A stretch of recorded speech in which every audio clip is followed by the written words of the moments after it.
दोस्तों, मेरी तरह आप लोगों को भी ताज्जुब हो रहा था कि ऐसा क्या है कि इस भगोड़ी सीमा के जो देवर और नंदे थे, जो इनकी हेल्प कर रहे थे और भाभी भाभी कर रहे थे, आज इसको गालियां क्यों दे रहे हैं। वो भी अब इसके ऊपर शक जता रहे हैं। खैर, हम तो तब भी शक जताते थे, आज भी जता रहे हैं और आगे भी जताते रहेंगे। और मेरा तो भाई सभी से यही कहना है कि ये बहुत कुछ छुपा रही है जो हम लोग समझ नहीं पा रहे हैं, और ख़ासकर इसके देवर और ननदे जो समझ नहीं पा रहे हैं, देख नहीं पा रहे हैं और हमें दिख नहीं रहा है।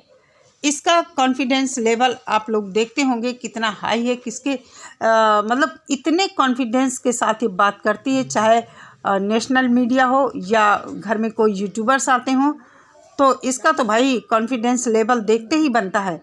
नमस्कार दोस्तों, मैं सुमन एक बार फिर से स्वागत करती हूं आप सभी का अपनी यूट्यूब चैनल ख्वाहिशे बीएमयू में। कैसे हैं आप सभी?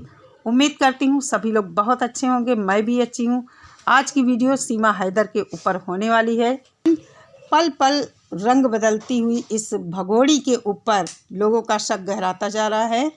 इस भगोड़ी की लोग तारीफ़ें जो करते नहीं थक रहे थे और इसकी बढ़ चढ़कर हेल्प कर रहे थे, आज वही लोग इसके खिलाफ हो गए हैं। ऐसा क्यों?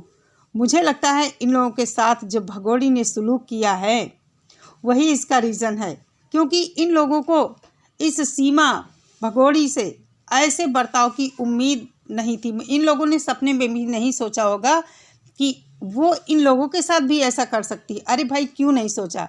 जब इसने अपने पति, अपने देश, अपने परिवार, अपने बच्चों का फ्यूचर दांव पर लगा दिया, तो फिर आप लोग किस खेत की मूली हैं? आप लोग तो वैसे भी इसके दुश्मन देश के निवासी हैं। मैं भारतीयों की बात कर रही हूँ।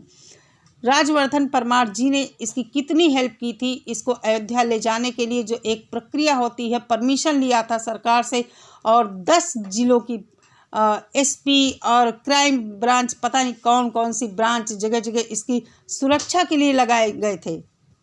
आखिर ऐसा क्या हुआ कि इसने मना कर दिया? इनके वकील एपी सिंह जी ने भी बताया था कि सीमा अब जा रही है, लेकिन दिल्ली से नहीं जाएगी, इसका रूट चेंज कर दिया। राजवर्धन जी नाराज हैं। उनका कहना है कि जब हमारी यात्रा शुरू हुई और इसको दिल्ली से जाना था, मैंने फ़ोन लगाया कि कब आ रहे हो सीमा सचिन, तो इसने उनका फ़ोन ही नहीं उठाया। तो इससे ज़्यादा और इन लोगों की बेइज्जती क्या होगी? सीमा ने इन लोगों को एकदम बाइकआउट कर दिया है। क्या रीज़न रहा, मुझे भी कुछ समझ में नहीं आया। मेरी नज़र में तो भाई ये भगोड़ी किसी की नहीं हो सकती है।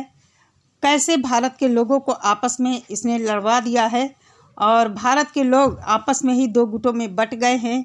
ये सब इस भगोड़ी सीमा का ही जादू है, जो कुछ लोगों के ऊपर चला था, जो कि कुछ लोग इसके खिलाफ हो गए हैं, और जो थोड़े से बचे हैं उनको भी धीरे धीरे सब कुछ समझ में आने लगा है कि ये औरत झूठी, दगाबाज, मक्कार और बेशरम औरत है, जो कि कुछ अपना उल्लू सीधा करने इंडिया में आई है और सबको इसने उल्लू बना दिया है।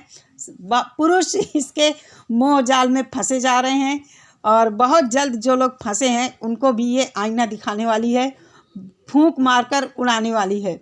गुलाम हैदर और पाकिस्तानी यूट्यूबर्स ने भारतीय मीडिया के ऊपर भी बहुत सारे सवाल खड़े किए हैं। जैसा कि हैदर ने बताया कि भारतीय मीडिया ने हैदर के वकील मलिक मोमिन का नंबर लिया था मुझसे। मतलब हैदर से भारतीय मीडिया ने हैदर के वकील मलिक मोमिन का नंबर लिया था लाइव में ज्वाइन होने के लिए, कि मोमिन को लाइव में ज्वाइन कराएंगे और उनसे कुछ जानकारी लेंगे। लेकिन ऐन समय पर हैदर का कहना है कि भारतीय मीडिया ने मोमिन साहब को ज्वाइन नहीं कराया, मुझे ज्वाइन कराया। जहां पर आप लोगों ने देखा होगा कि सीमा और हैदर की काफ़ी बातचीत हुई थी और सीमा ने पहले की ही तरह बड़े ही कॉन्फिडेंस के साथ सारे सवालों के जवाब दिए, और हैदर ने आरोप लगाया है कि भारतीय मीडिया ने मुझे मेरी बात को सही ढंग से रखने का मौका नहीं दिया गया, मुझे मौका नहीं दिया, और कहने का मतलब है कि हैदर की बात वहाँ सुनी नहीं गई और वो अपनी बात ठीक से रख नहीं पाया। वहीं पर हैदर ने सीमा से पूछा था कि तुम्हें किसने मारा है, क्यों मार खा रही हो? तो उसका सवाल बिल्कुल जायज़ था, वाजिब था कि भाई सभी लोगों ने देखा है कि उसकी आँख में चोट लगी है और सचिन के ऊपर आरोप लग रहे थे कि सचिन ने मारा है। बहरहाल मारा हो या नहीं मारा हो, उसकी आँख में चोट तो साफ दिखी थी, सभी लोगों ने देखा है और मैंने भी इसके ऊपर वीडियो बनाया था कि इसकी आँख में चोट लगी है।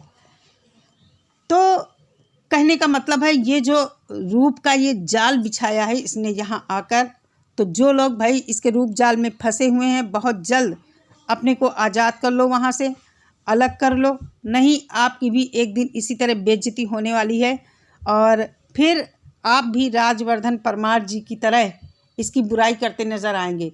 राजवर्धन परमार जी ने कितनी इसकी हेल्प किया है कि इसको भगवान राम के दर्शन करने जाने के लिए परमिशन लिया और आप लोग समझ सकते हैं ये सब काम कितने टेढ़े होते हैं, सरकार से परमिशन लेना। और इसने उन्हीं का फ़ोन उठाना बंद कर दिया। उनका कहना है इसको जब ज़रूरत होती है तो ये रात 12 बजे 2 बजे कभी भी फ़ोन मिला देती है, लेकिन इसके पास फ़ोन मिलाया तो इसने फ़ोन नहीं उठाया। क्या रीज़न रहा ये तो सीमा जाने और राजवर्धन जी जाने। हम लोग क्या कर सकते हैं, जो मीडिया में आती हैं खबरें, बाहर आती हैं बातें, उन्हीं के ऊपर बात करते हैं।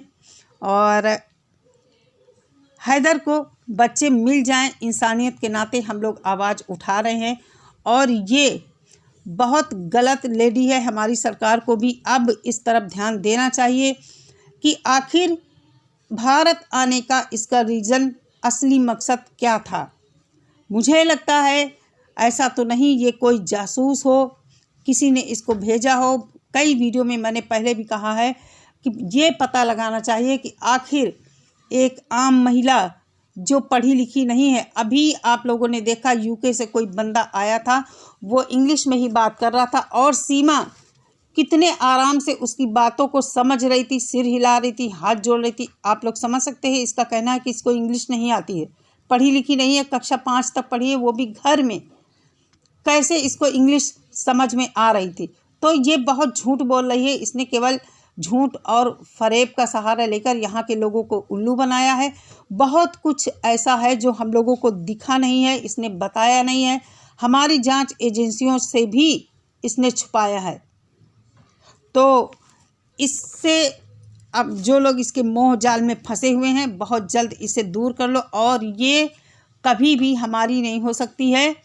जो आप लोग समझिए, जो अपने मुल्क और अपने घर परिवार, अपने बच्चों और अपने पति की नहीं हुई तो आप लोगों की क्या हो सकती है। आप लोग तो वैसे भी दुश्मन देश के हैं, पाकिस्तान हमारा कट्टर दुश्मन है, तो ये तो वैसे भी हमारे दुश्मन देश की महिला है और यहाँ के लोगों को दुश्मन समझती। भले ही वो अपने मुंह से कहती कि भारत में मुझे बहुत प्यार मिल रहा है, तो भारत में तो प्यार इसको मिल रहा है, लेकिन क्या ये भी भारतीयों के प्रति उतनी ही वफादार है जितना भारतीय समझ रहे हैं। सोचने की ये बात है।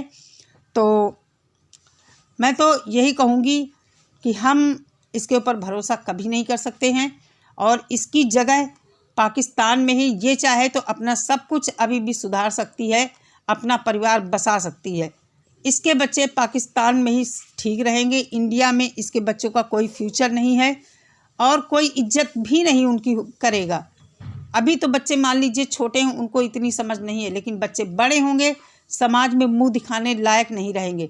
हैदर ने जो मांग उठाई है कि उसके बच्चे उसे वापस मिलना चाहिए, हम लोग भी हैदर के सपोर्ट में हैं और सरकार से एक ही विनती है, गुहार है सभी की कि हैदर को उसके बच्चे वापस दिलाए जाएं। सीमा को जेल में डालो या पाकिस्तान डिपोर्ट करो, ये हम सरकार के ऊपर छोड़ते हैं, लेकिन रिक्वेस्ट करते हैं सरकार से कि बच्चे हैदर को ही सौंपे जाएं। चलिए दोस्तों, आज के वीडियो में इतना ही। मेरे जो मन में बातें थी आप लोगों से शेयर किया। वीडियो के बारे में आप लोगों की क्या राय है मुझे कमेंट करके ज़रूर बताइए। मैं मिलती हूँ अपनी नेक्स्ट वीडियो के साथ, तब तक सभी लोग अपना बहुत सारा ख्याल रखिए। नमस्कार।